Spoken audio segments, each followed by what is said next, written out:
विनाशाय श्री कृष्णाय वयं नमः। वही जगत की उत्पत्ति पालन संहार के हेतु है। वही त्रिविध तापों को, पापों को, दोषों को, अरिष्टों को मिटा सकते हैं, दूर कर सकते हैं, नष्ट कर सकते हैं। वही सर्वत्र भक्तों की रक्षा करते हैं, असुरों का संहार करते हैं। श्री हरि ही है।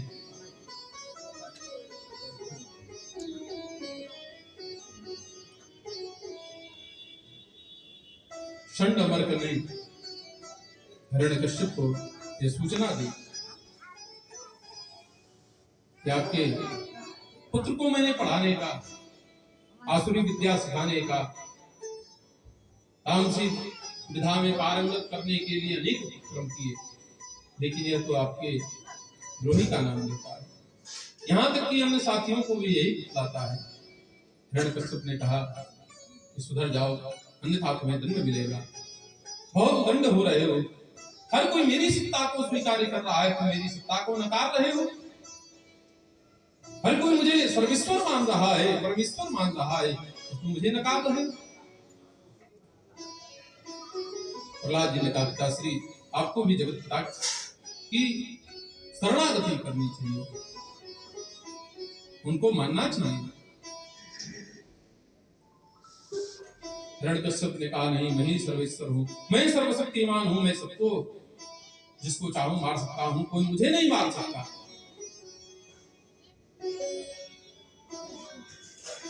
प्रहलाद ने कहा, कदापि नहीं, जो जन्म लिया है मरेगा। तात राम नहीं नर भूपाला, भुवनेश्वर काल होकर काला, वो कालों के भी काल है, महाकाल भी श्री हरि की शरणागति करते हैं। इनके प्रकार जिस दिन उनकी इच्छा हो जाएगी, आप बचेंगे नहीं, कुछ भी नहीं बचेगा, संपूर्ण सृष्टि का विनाश हो जाएगा। हिरण्यकश्यप ने कहा, ये सब झूठी बातें हैं, झूठी बातें हैं। प्रहलाद जी ने कहा, यही सत्य है, ब्रह्म सत्य जगत मिथ्या, ब्रह्म ही सत्य है, बाकी सब भ्रम है। आप भ्रम में जी रहे हैं पिताश्री। पंचवर्षीय बालक अपने पिता को उपदेश कर रहा है, कहा कि उनकी सत्ता को आप स्वीकार करें।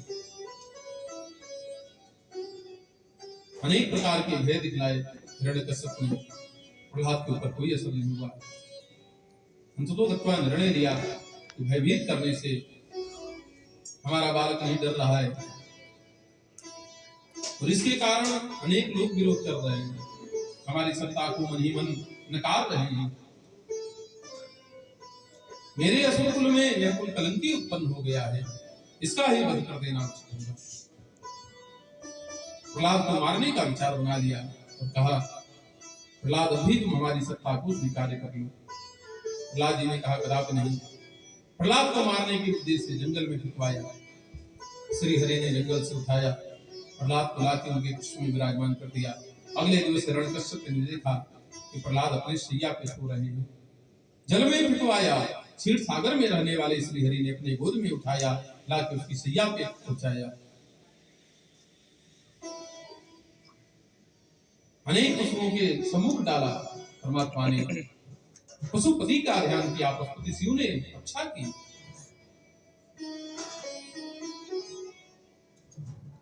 फिर कह रहा है हिरण्यकश्यप, बारंबार तुम मेरी सत्ता को नकार रहे हो,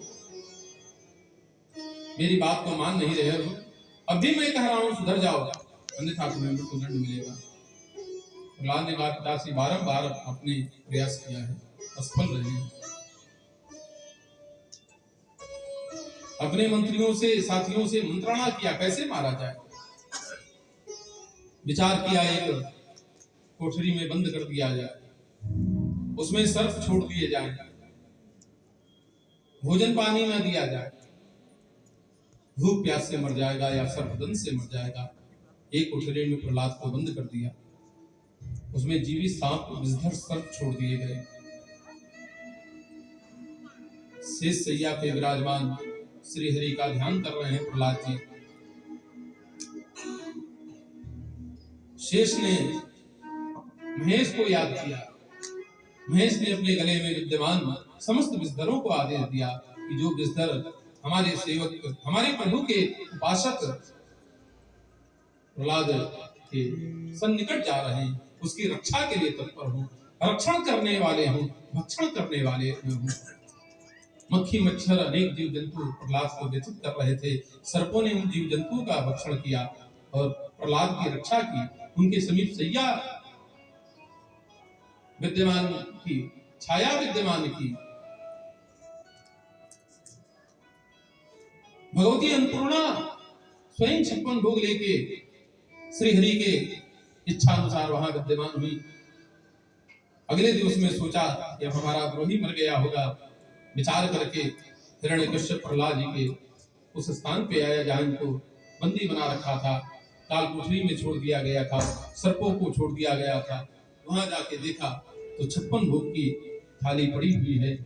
प्रहलाद ने अपनी इच्छा अनुसार वस्तुओं को ग्रहण किया है, जो जो उनके प्रिय वस्तु थे उनको ग्रहण किया है। 56 भोग की थाली और जल का पात्र सुरक्षित वहां पड़ा है और सर्प इनकी सेवा में लगे हुए हैं। विषधर सर्प प्रहलाद की तकिया बने हैं, सैया बने हैं, भक्षक वहां रक्षक बना हुआ है। मंत्रणा किया अपने मंत्रियों के साथ में कैसे इसे दंड दिया जाए। हिरण्यकश्यप की एक बहन है, नाम है होलिका। होलिका के पास में एक संत की कृपा है, कृपा स्वरूप एक चादर मिली हुई है। उस चादर की खासियत यह है, उसको ओढ़ के बैठ जाने के पश्चात अग्नि का प्रभाव नहीं होगा। प्रहलाद की बुआ हिरण्यकश्यप की बहन होलिका का आगमन होता है।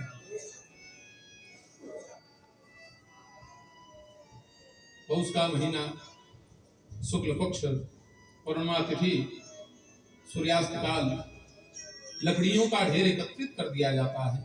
हिरण्यकश्यप ने कहा, हे होलिका, हमारे कुल कलंकी पुत्र को अपनी गोद में लेकर बैठ जाना, तुम अपनी चादर ओढ़े रहना, अग्नि का प्रभाव तुम्हारे ऊपर नहीं होगा, हमारा कुल कलंकी मर जाएगा, तुम जीवित बच जाओगी।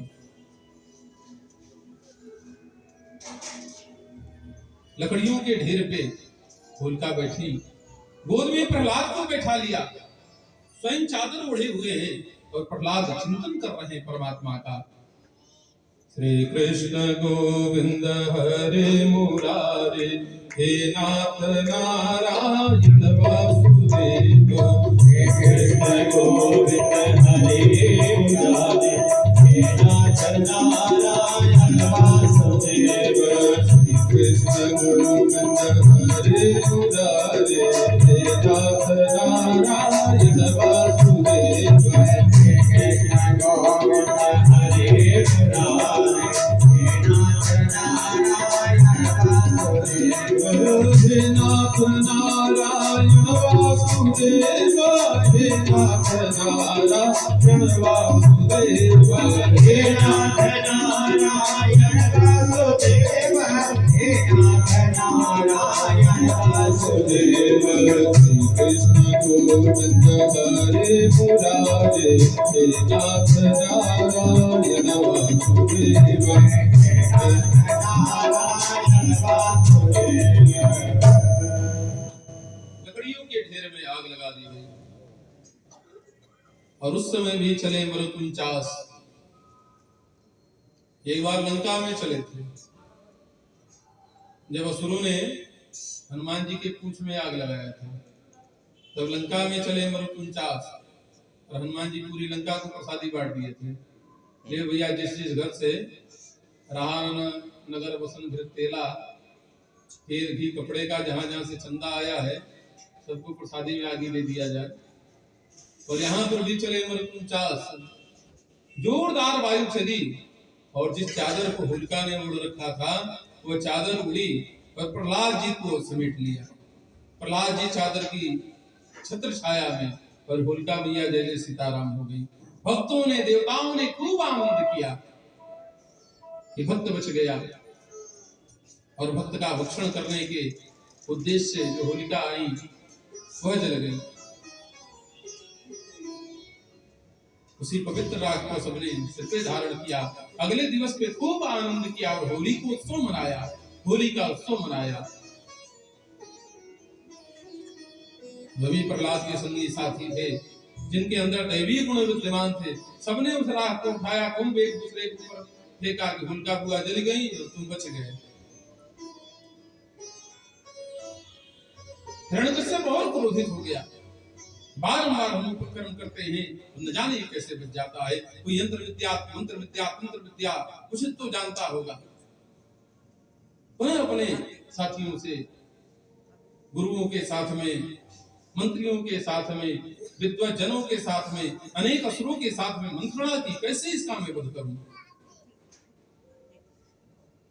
सबने कहा हो सकता है थोड़ा बहुत वो यंत्र मंत्र तंत्र विद्या जानता हो, तुम्हारे अतिरिक्त अन्य कोई प्रयास करता है तो प्रयास में असफल हो जाता है, तुम्हारा पुत्र बचने में सफल हो जाता है। तुम यंत्र मंत्र तंत्र षड्यंत्र सब कुछ जानते हो, तुम स्वतः अपने हाथ से दंडित करो, या तो तुम्हारी सत्ता को स्वीकार कर लेगा और नहीं तो तुम आसानी से उसे मृत्यु दंड दे दोगे। प्रहलाद को यह बात जच गई, हिरण्यकश्यप को यह बात जच गई। हिरण्यकश्यप ने प्रहलाद को अपने सम्मुख बुलवाया, एक खंभ से बंधवा दिया और कहा कि हमारी सत्ता को अब भी स्वीकार कर लो, मैं ही सर्वेश्वर हूं। प्रहलाद जी ने कहा कदापि नहीं, मैं कदापि आपकी सत्ता को स्वीकार नहीं कर सकता, मैं परमात्मा की ही सत्ता को स्वीकार करूंगा। अरे कोई नहीं परमात्मा है, कुछ नहीं है, मैं ही सब कुछ हूं। अगर मेरी बात नहीं मानोगे मैं तुम्हारा वध कर दूंगा। प्रहलाद जी हंसे, दासरी बारंबार आपने प्रयास किया है, सफल तो नहीं हो पाए। मैंने प्रयास स्वतः नहीं किया है, इस बार मैं स्वयं प्रयास कर रहा हूं। बारंबार जिस पे तुम चिंतन कर रहे हो, जिसका नाम जप कर रहे हो, कीर्तन कर रहे हो, विचार कर रहे हो, सर्वेश्वर ईश्वर परमेश्वर जगत पिता मान रहे हो, वह रहता कहां है?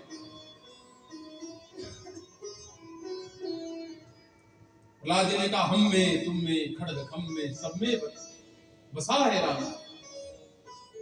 हम में, तुम में, हमारे अंदर भी वही है, तुम्हारे अंदर भी वही है। जिस खड्ग को तुमने पकड़ रखा है उसमें भी वही है, और जिस स्तंभ में, खंभे में मुझे बांध रखा है उसमें भी वही विद्यमान है।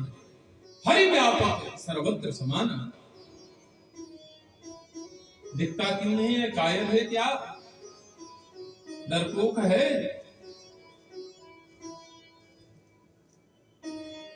दिखता क्यों नहीं है? प्रहलाद जी ने कहा दिखेगा, आपको नहीं दिखता, मुझे तो दिखता है। हरि व्यापक सर्वत्र समाना, हरि व्यापक सर्वत्र समाना, हरि व्यापक सर्वत्र समाना, हरि व्यापक सर्वत्र समाना, प्रेम से प्रकट होए में जाना, प्रेम से प्रकट होए में जाना। जो उससे प्रेम करता है उसकी रक्षा करने के लिए वो प्रकट हो जाता है। कायर है नहीं दिखता, ना कदापि कायर नहीं है। आत राम नहीं नर भूपाला, आत राम नहीं नर भूपाला, भुवनेश्वर काल मुकर काला, भुवनेश्वर काल मुकर काला, तात राम नहीं नर भूपाला, तात राम नहीं नर भूपाला, भुवनेश्वर काल मुकर काला, भुवनेश्वर काल मुकर काला।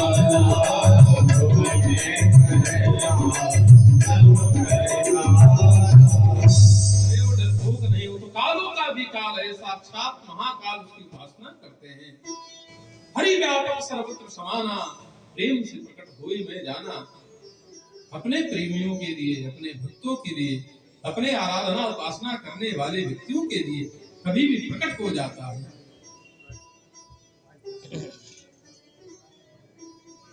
हिरण्यकश्यप को बहुत अधिक क्रोध आया, कहा देखता हूं तुम्हारा रक्षा करने वाला प्रकट होता है कि नहीं होता है। खड्ग का प्रहार करना चाहा, जोरदार बिजली कड़की और वह स्तंभ जिसमें प्रहलाद जी बंधे थे दो भागों में विभक्त हो गया और स्तंभ को फाड़ के परमात्मा श्री हरि विचित्र आकृति को धारण करके आधा स्वरूप नर का, मनुष्य का, आधा स्वरूप सिंह का धारण करके प्रकट हो गए। हिरण्यकश्यप को पकड़ा और अपनी जंघा पे पटक दिया। हिरण्यकश्यप ने पूछा तू कौन? परमात्मा ने कहा तुम्हारी मृत्यु करालम महाकाल कालम कृपालम, जिसकी उपासना करते हैं महाकाल भी जिसका उपासना करते हैं वही मैं हूँ। मैं ही राम हूँ, मैं ही शिव हूँ, मैं ही सृजन करता हूँ, मैं ही संहार करता हूँ। हिरण्यकश्यप ने कहा मैं मर नहीं सकता। क्यों नहीं मर सकते?